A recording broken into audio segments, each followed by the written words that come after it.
வணக்கம். சிவாஜினி ஸ்ரீதரன். தகவல் 477. வெள்ளை தங்கம் எனப்படும் ஒட்டகப்பால் பசு அல்லது எருமை பாலை விட எந்த வகையில் சிறந்தது?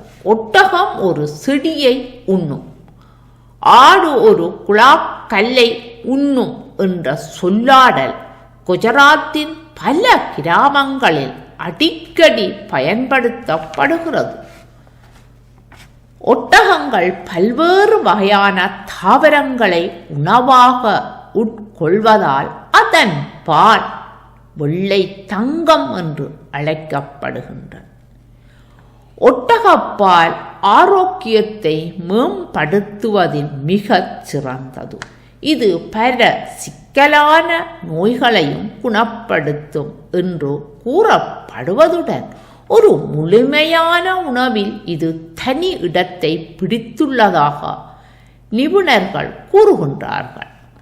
ஒட்டகங்களின் எண்ணிக்கை 90% குஜராத் மற்றும் ராஜஸ்தான் மாநிலங்களில் உள்ளன.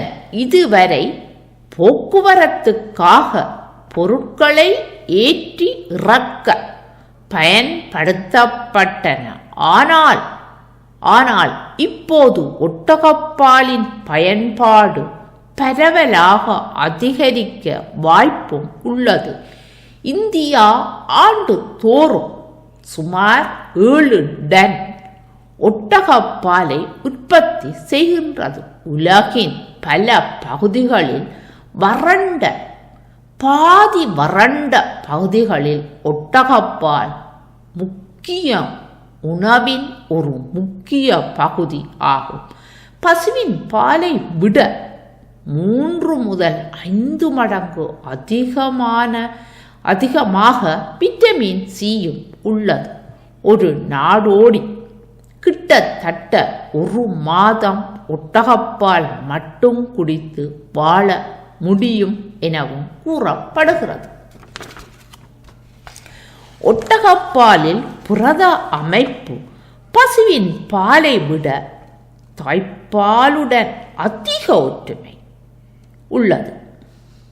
2019 இந்தியா உணவு பாதுகாப்பு தர நிர்ணய ஆணையம் ஒட்டகப்பாலை ஒரு உணவுப் பொருளாக அங்கீகரித்துள்ளது. இதுவரை காலமும் நான் கூட நினைப்பது ஒட்டகம் தனியாக இது பாரம் சுமப்பதற்காகவும் பாலைவனத்தில் வாழுகின்ற ஒரு ஒட்டக சிவிங்கிகளாகத்தான் இருக்கின்றன என்று. ஆனால் தேடலில் கிடைத்த தெளிவுதான் இது எனக்கு.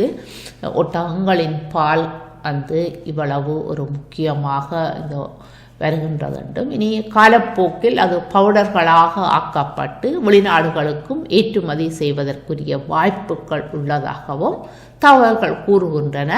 நீங்களும் அறிந்தவற்றை பேசிக்கொள்ளுங்கள். நாங்கள் மீண்டும் சந்திப்போம். நன்றி.